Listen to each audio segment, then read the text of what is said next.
Oke, Shalom. Kurang keras. Shalom.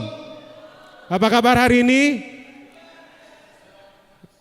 Vibes-nya beda, Pastor berdiri di sini ya. Terakhir saya khotbah masih di gedung yang lama dan hari ini di gedung yang baru.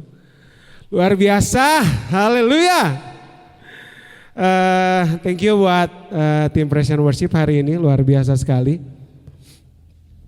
Hari ini kita akan belajar dan merenungkan satu bagian firman Tuhan yang menjadi tema bulanan kita di gereja ini. So, sebelum kita masuk, saya ingin bertanya dulu kepada Anda semua pagi hari ini. Siapa yang sampai saat ini masih suka nonton kartun Mickey Mouse? Ada yang masih suka nonton Mickey Mouse? Ada yang suka Mickey Mouse enggak? Ada yang suka Mickey Mouse? Enggak ada. Donald Duck? Princess pilih. Oke, oh Bila. Oke, Mickey Mouse, Donald Duck, Goofy, Princess adalah tokoh-tokoh kartun yang mewarnai perjalanan kita dulu ya, dulu masa muda kita.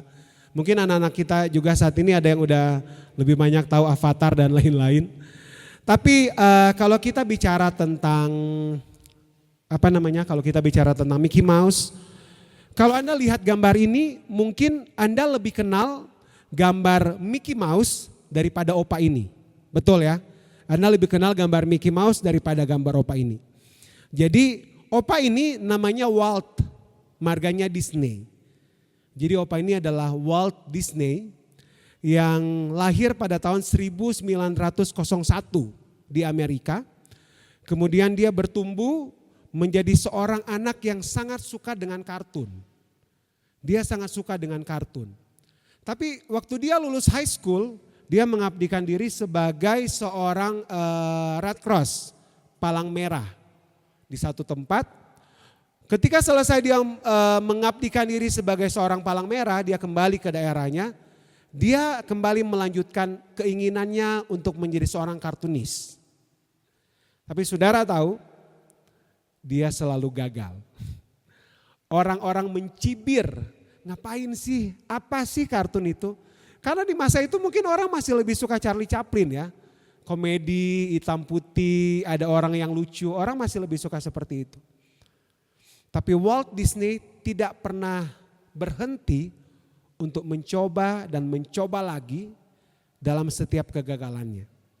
Jadi setiap dia membuat sebuah kartun, membuat animasi, pasti selalu ditolak.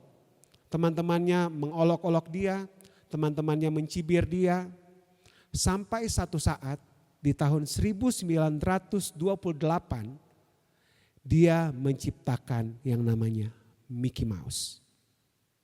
Dan Mickey Mouse menjadi ikonik kartun terkenal sampai hari ini yang membuat Walt Disney bisa membuat satu company namanya Walt Disney Company, dan tidak hanya berakhir di dalam Walt Disney Company tapi juga dia mampu membuat yang namanya Disneyland dan Disney World di beberapa negara besar. Dari sebuah impian seorang anak yang suka dengan kartun, melalui proses ditolak, gagal, sampai akhirnya terciptalah Mickey Mouse. Dan hari ini kalau kita melihat cerita-cerita ini, Anda akan tahu Walt Disney adalah orang di balik semua itu. Saya ingin bicara apa pagi ini? Mari kita lihat sama-sama. Boleh next? Kegagalan memiliki dua hasil dalam hidup kita. Makanya ada seorang yang pernah bilang ke saya, if you feel failed, you have two option. You are going better atau you are going bitter. Kamu akan menjadi lebih baik atau kamu akan menjadi pahit. Kegagalan akan menimbulkan dua efek ini. Better or bitter. Tapi most people in the world ketika menghadapi kegagalan, mereka terjebak dalam yang namanya self-pity. Self-pity adalah perasaan sedih, kecewa, mengeluh, merasa kasihan kepada dirinya sendiri yang cenderung berlebihan. Emosinya menjadi negatif, memiliki rasa bersalah karena kegagalan yang terjadi dan mengakibatkan kemampuan untuk tidak dapat berpikir jernih dan bangkit dari kegagalan. Itu yang sering terjadi dalam hidup kita. Saya tahu dalam perjalanan kehidupan kita, saya pun pribadi, dari saya kecil sampai saya mengenal Tuhan, bahkan dalam pengiringan kita dengan Tuhan pun, kadang-kadang kita merasa kita gagal. Dalam kita berjalan bersama dengan Tuhan, menggenapi apa yang Tuhan mau dalam hidup kita, sometimes we feel failed. Dan kadang-kadang kita harus menanggung yang namanya self pity dalam hidup kita. Seberapa banyak di antara kita yang mengalami itu? Kita harus bisa menjawab dalam hati kita masing-masing. Kadang-kadang dulu saya berpikir saya gagal menjadi seorang anak yang baik buat orang tua saya. Saya gagal menjadi seorang anak muda yang takut akan Tuhan. Saya gagal menjadi seorang pelayan Tuhan yang harus hidup seperti apa yang Tuhan mau. Saya gagal untuk menjadi seorang worship leader yang seperti yang Tuhan mau dalam hidup saya. Banyak dari kita terjebak dalam pemikiran ini. Saya gagal. Saya gagal. Kejadian-kejadian yang terjadi dalam hidup kita membentuk pemikiran kita, mengarahkan kita kepada satu titik yang namanya kegagalan yang menghasilkan self pity, mengasihani diri kita. Next, bulan ini kita lagi belajar tentang yang namanya handling failure. Handling failure. Semua kita pernah mengalami kegagalan. Makanya saya bilang, saya waktu pastor bilang bulan lalu, kamu khotbah ya bulan depan. Temanya apa pastor? Handling failure. Saya bilang, pas. Saya orang yang gagal dalam hidup saya. Banyak orang di sini yang menyaksikan kehidupan saya dan tahu betapa gagalnya saya memanage kehidupan saya. But I try untuk bangkit waktu demi waktu. Kita semua punya kesempatan yang sama. Menghandle kegagalan kita. Nah, cuman menghandle kegagalan kita, tapi untuk bangkit dari kegagalan kita. Saudara lihat, perjalanan hidup kita tidak akan selalu mulus. Bahkan dalam pengiringan kita kepada Tuhan ada banyak hal yang tidak sesuai dengan yang kita harapkan sehingga menimbulkan putus asa, kecewa, dan keinginan untuk menyerah. Betul? Tapi ada satu bagian yang ditulis oleh seorang raja yang luar biasa. Dia bilang gini, Amsal 24 ayat 16. Sebab 7 kali orang benar jatuh namun ia bangun kembali. Tetapi orang fasik akan roboh dalam bencana. Hari ini saya yakin saya sedang berbicara di hadapan orang-orang benar. So, seberapa banyak kegagalan hidup kita? Mungkin ada kegagalan-kegagalan yang hanya kita yang tahu. Yang mungkin kita tidak bisa cerita kepada suami kita, istri kita, orang tua kita, anak-anak kita. Kita tahu bahwa kita gagal. Kita tahu bahwa kita tidak bisa mencapai sesuatu yang kita taruh dalam hidup kita. Tapi hari ini, church, mari kita belajar sama-sama. Handling failure. Ada satu icon yang saya suka, boleh dilihat. Ini kalau teman-teman tahu namanya Oke. Semikolon atau titik koma. Saya lihat ada beberapa teman saya yang tato sign ini. Titik koma atau semikolon adalah tanda baca yang ada di dalam tulisan yang mengisyaratkan bahwa masih ada kelanjutan cerita atau statement dari penulis di dalam kalimat yang sedang dia buat. Jadi tanda semikolon ini bukan tanda titik, tapi titik koma artinya masih ada cerita after ini. Masih ada cerita. Nah, tanda ini saya baca, Tanda ini digunakan oleh orang banyak untuk memberikan motivasi, memberikan semangat kepada orang-orang yang mengalami depresi, orang-orang yang gagal, orang-orang yang tertekan untuk satu statement seperti ini. Kalau penulis hidupmu masih mau melanjutkan cerita dalam hidupmu, kenapa engkau harus berhenti dengan tanda titik hari ini? Katakan samping kiri kananmu, izinkan Tuhan masih menuliskan cerita dalam hidup kita. Oke, kalau penulis hidupmu masih ingin melanjutkan cerita dalam hidupmu, mengapa kita harus titik hari ini? Kegagalan kita, apapun yang kita alami dalam hidup kita, gak perlu untuk titik dulu. Karena masih ada semikolon untuk kita melanjutkan cerita kita. Karena penulis hidup kita masih sedang menulis cerita buat kita. Dia masih menulis cerita buat Cheryl, dia masih menulis cerita buat Philly, dia masih menulis cerita buat Chen, buat kita semua yang ada di sini. Dia masih sedang menuliskan cerita. Oke, let's see this. Mari kita belajar hari ini. Saya cuma gak akan lama. Handling failure, kita akan belajar dari satu pribadi yang namanya Petrus. Kalau bicara tentang kegagalan, apalagi kegagalan orang-orang yang sudah di dalam Tuhan. Saya bicara ini di hadapan orang-orang yang sudah di dalam Tuhan. Kalau kita bicara tentang kegagalan orang-orang yang sudah di dalam Tuhan, pagi ini saya mau kita belajar dari yang namanya Rasul Petrus.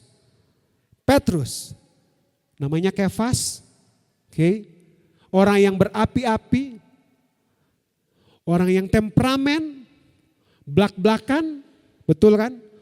Orang yang dalam perjalanan 3,5 tahun dengan Tuhan merasa bahwa gua tuh yang paling dekat sama Tuhan. Dibawa naik ke gunung, lihat Tuhan Yesus bertransfigurasi, dibawa berdoa, sharing. Petrus terjebak dengan perasaan itu. Sampai Petrus bilang, saya tidak akan pernah membiarkan siapapun yang menyentuh engkau Tuhan. Aku sekali-kali tidak akan mengkhianati engkau. Bahkan ketika Tuhan berjalan di atas air, hanya Petrus yang mampu bilang, Tuhan kalau engkau itu buat aku berjalan di atas air itu. Dan dia melakukan. Petrus orang yang hebat. Tapi dia terjebak dengan perasaannya itu. Sampai di Taman Getsemani, Petrus orang yang mengambil pedang dan memotong telinga perwira Romawi karena ingin menangkap Yesus. Petrus bilang, aku tidak akan meninggalkan engkau. Tapi akhir dari cerita Taman Getsemani, Petrus adalah orang yang menyangkal Yesus 3 kali sesudah ayam berkokok. Petrus mengalami titik terendah dalam kehidupannya setelah Yesus ditangkap. Semua kebanggaannya dalam pelayanan, semua pengalaman dia bersama dengan Tuhan selama 3 tahun, semua hal yang dia alami bersama dengan Tuhan pupus. Sampai sebelum itu dia sempat bilang gini, Tuhan kalau misalnya di surga nanti boleh enggak saya di sebelah, yang satunya di sebelah lagi. Pupus semua harapan Petrus. Petrus merasa dirinya gagal dalam kehidupan. Setelah 3 tahun pelayanan dia bersama dengan Tuhan. Hari ini saya mau kita belajar dari Petrus. Bagaimana dia menghandle. Kalau kita bicara tentang handling failure, kita gak bicara tentang dari sisi kita saja untuk menghandle kegagalan kita. Tapi saya mau pagi ini kita melihat bersama-sama bagaimana dari sisi Tuhan yang menghandle kegagalan kita. Karena ini mesti 2 hal, mesti 2 pihak. Gak cuma dari sisi kita yang akan memperbaiki kesalahan. Tapi kita harus melihat dari sisi Tuhan yang menghandle setiap kegagalan demi kegagalan kita. Mari kita buka bersama-sama di dalam Yohanes Yang bawa Alkitab, karena saya nggak taruh di slide, Yohanes 21.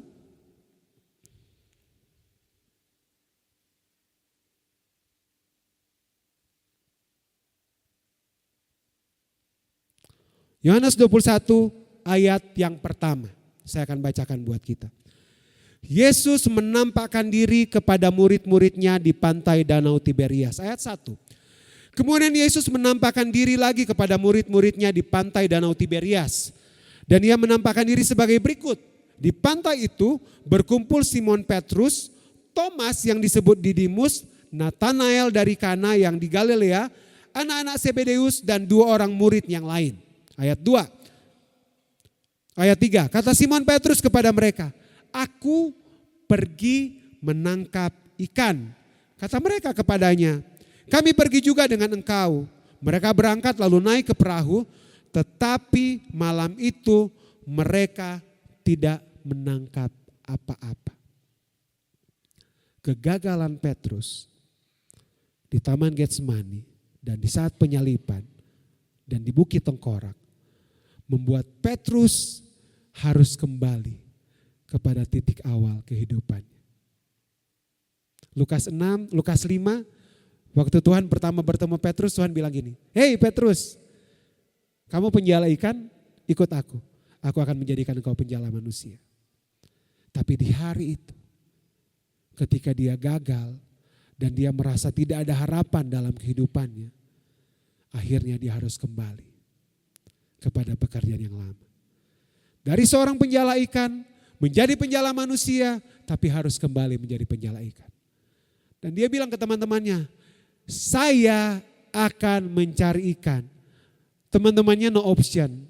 Mereka bilang, "Ya udah, oke, yuk kita cari ikan sama-sama aja. Kita udah gak ada harapan, udah gak tahu lagi mau gimana. Semua yang kita beritakan 3 tahun ini sepertinya tidak ada harapan." Tapi Petrus merasa dia yang paling gagal. Karena dia orang yang menyangkal Yesus 3 kali.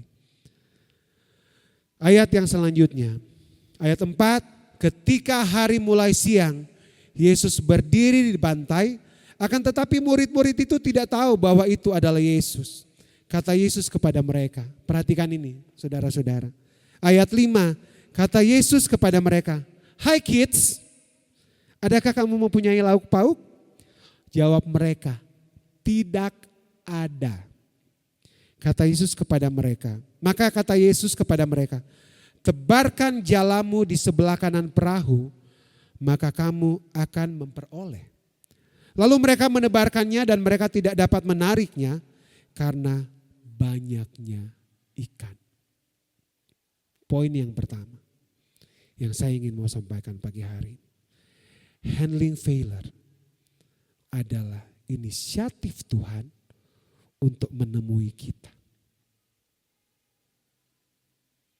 Handling failure yang pertama adalah Allah yang mengambil inisiatif untuk bertemu dengan saya dan saudara.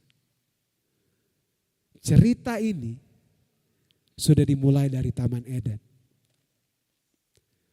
Waktu Adam dan Hawa jatuh ke dalam dosa, Allah yang mencari mereka. Waktu bangsa Israel di padang gurun, saya ingat ini yang saya share ke anak-anak TYC waktu di perkemahan kemarin.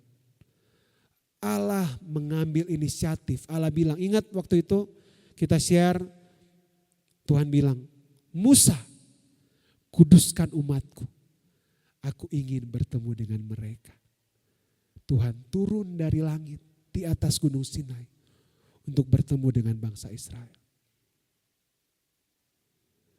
Semua kegagalan kita harus diselesaikan karena Allah yang mengambil inisiatif untuk menyelesaikan itu buat saya dan saudara.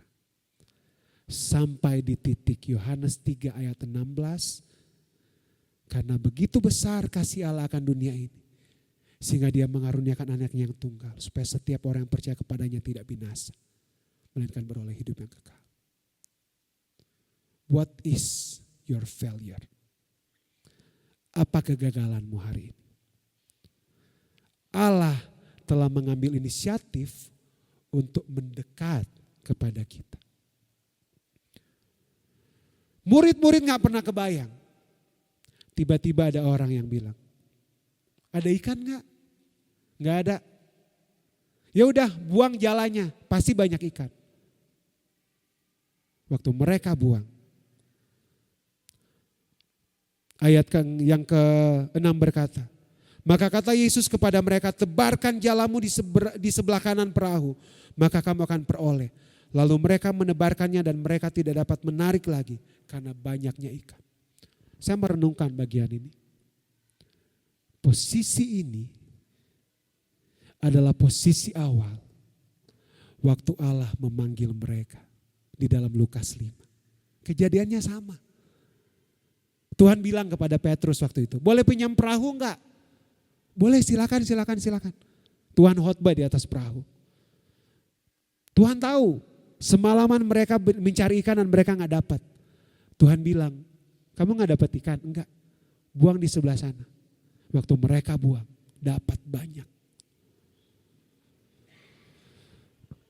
Kadang-kadang kegagalan yang kita hadapi, Tuhan ingin membuat kita kembali bertemu di titik awal kita bertemu dengan Dia. Kegagalan yang kita hadapi, Tuhan ingin supaya kita kembali bertemu dengan Dia di titik awal itu. Tahun 2015, waktu saya sakit, saya tulis ini di dalam Facebook saya. Ada saat Tuhan membawa kita kembali ke titik nol hidup kita. Supaya kita kembali selaras dengan Tuhan berjalan. Kalau Petrus tidak pernah kembali ke titik nol dalam hidupnya, mungkin dia akan menjadi seorang rasul yang sangat sombong. Karena menghabiskan 3 tahun kehidupannya dengan Tuhan. Hari ini, apa yang sedang terjadi dalam hidup kita? Ingatlah, Dia yang mengambil inisiatif untuk bertemu dengan kita. Walaupun kadang-kadang keterpurukan kita harus kembali ke titik nol untuk kita bertemu dengan Dia lagi secara pribadi. Serem. Petrus udah tidak ada harapan. Tapi Tuhan bertemu dengan jalan yang sama. Waktu Tuhan bilang, buang kanan, dapat ikan. Ayat 7, dia bilang gini. Maka murid yang dikasihi Yesus itu berkata kepada Petrus, itu Tuhan. Petrus mendengar bahwa itu adalah Tuhan, maka ia mengenakan pakaiannya sebab ia tidak berpakaian, lalu ia terjun ke dalam danau. Waktu Yohanes bilang gini di ayat 7, hei, itu Tuhan.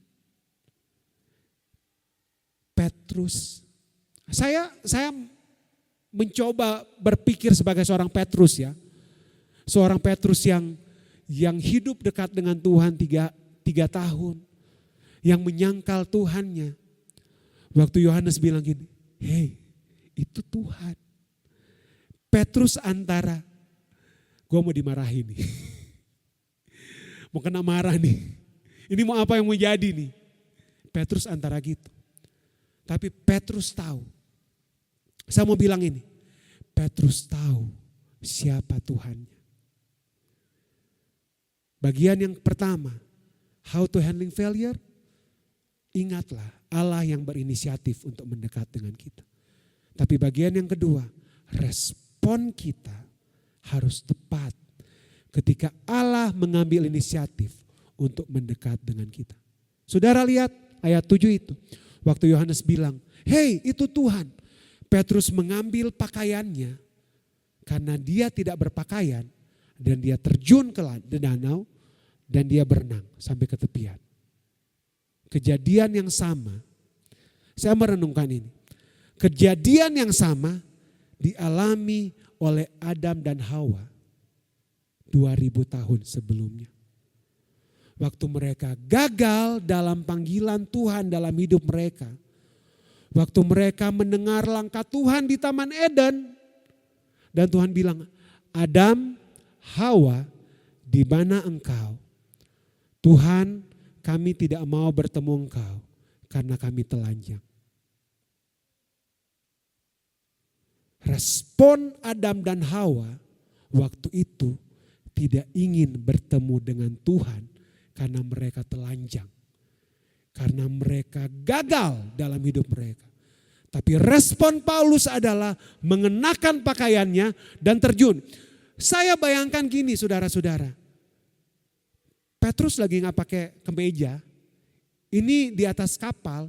Dia tuh mesti terjun loh. Ngapain sih pakai baju lagi? Kan dia mau terjun ke air. Tapi dia tahu bahwa dia tidak layak untuk bertemu dengan Tuhannya. Dia mengambil pakaiannya, menutup dirinya untuk bertemu dengan Tuhan. Adam dan Hawa tidak melakukan hal itu. Mereka bersembunyi dari hadapan Tuhan. Poin yang kedua, how to handle failure. Respon kita, sikap kita, hati kita menentukan bagaimana kita akan bertemu dengan Tuhan untuk membereskan kegagalan kita. Apa respon kita hari ini? Kalau saudara baca bagian ini. Ayat yang ke-8. Murid-murid yang lain datang dengan perahu karena mereka tidak jauh dari darat, hanya kira-kira 200 hasta saja. Dan mereka menghela jala yang penuh ikan itu. Ketika mereka tiba di darat, mereka melihat api arang dan di atasnya ada ikan dan roti. Saudara lihat ayat 8 ini. Waktu Petrus udah nyebur, murid-muridnya melangkah ke darat, mereka lihat sampai di darat, Tuhan udah ada roti, udah ada api. Dan di atasnya ada ikan. Oke? Waktu kita mengambil keputusan dengan sikap hati yang benar, Allah menantikan kita dengan semua hal yang terbaik yang Dia bisa sediakan. Padahal tadi di ayat pertama kan Tuhan bilang, ada ikan enggak? Tapi waktu mereka nyampe ke seberang, saya baca ini berulang-ulang. Di sini ditulis dengan jelas, waktu mereka nyampe ada bara, ada api, ada roti, ada ikan, and God provide everything untuk mereka bertemu dengan Dia hari itu. Sikap hati kita menghadapi kegagalan kita menentukan bagaimana kita bertemu kembali dengan Dia. Ayat 10 kata Yesus kepada mereka, bawalah beberapa ikan yang baru kamu tangkap itu. Ayat 11, Simon Petrus naik ke perahu lalu menghela jala itu ke darat. Penuh ikan-ikan besar 153 ekor banyaknya. Dan sungguh pun sebanyak itu jala itu tidak koyak. Ayat 12, kata Yesus kepada mereka, marilah dan sarapanlah.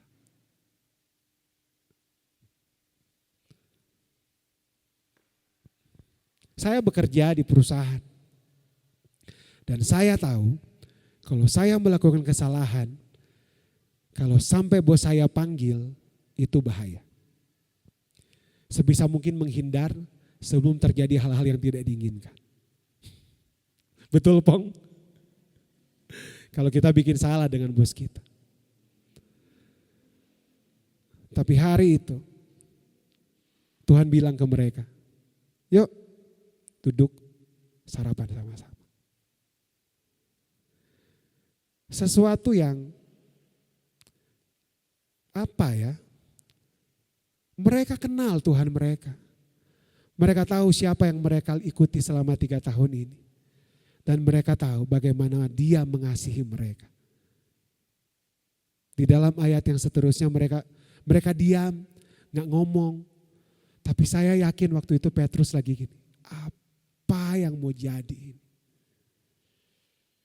Tapi saudara tahu di bagian ini. Habis Tuhan bilang, yuk makan sarapan sama-sama. Allah tidak pernah mengungkit satupun kesalahan dan kegagalan dari Petrus. Allah gak akan pernah mengungkit satupun kesalahan kita. Yang mengungkit itu iblis. Allah gak pernah mengungkit itu. Allah gak pernah bilang gini, Petrus, kenapa waktu itu kamu tinggalkan saya? Kenapa kamu menyangkal saya? Kan saya udah bilang, pasti kamu nyangkal saya. Tuhan gak pernah begitu dengan kita, saudara-saudara.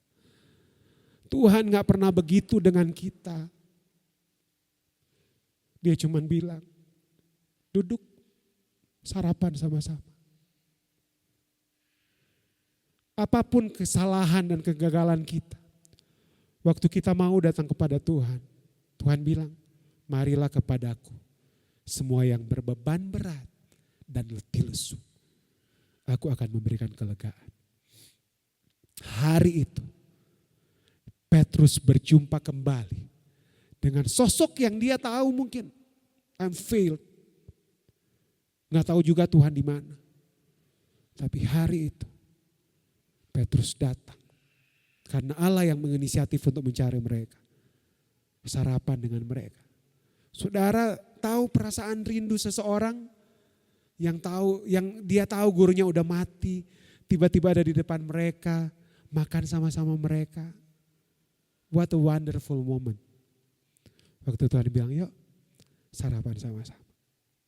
How to handle failure?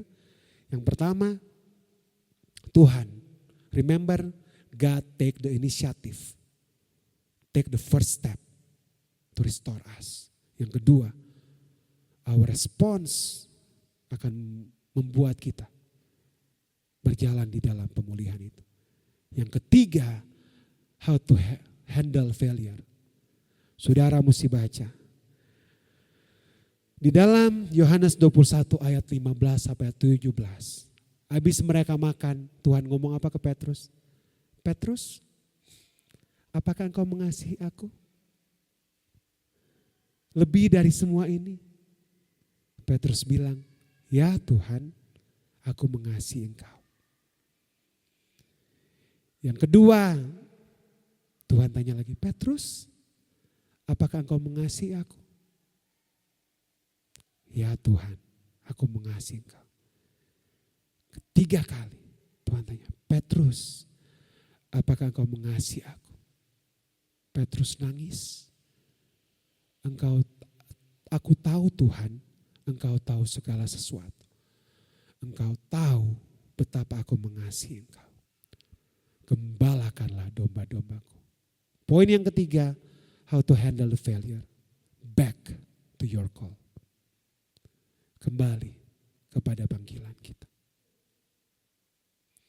Dari Petrus yang mengkhianati Yesus menjadi Petrus yang dipenuhi oleh Roh Kudus di loteng Yerusalem waktu Pentakosta. Yang berkhotbah di hadapan ribuan orang dan ribuan orang bertobat. Dari Petrus yang pecundang menjadi seorang Petrus yang bayangannya pun mampu menyembuhkan orang sakit di bait Allah. Dari Petrus seorang penjala manusia. Dari kesaksiannya mampu mengilhami Petrus, mengilhami Paulus untuk mengerti tentang siapa Kristus yang dia layani. Apa kegagalan kita hari ini? Mari sama-sama kita menghandle itu. Boleh teman-teman pemain musik?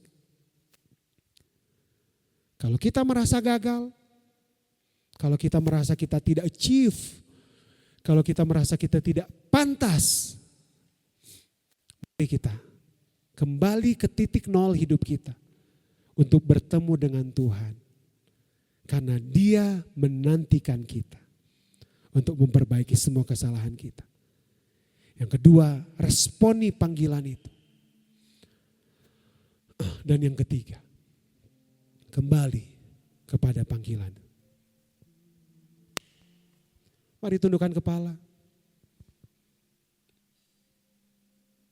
Apapun kesalahan kita, kelalaian kita, hari ini Dia ada untuk setiap kita.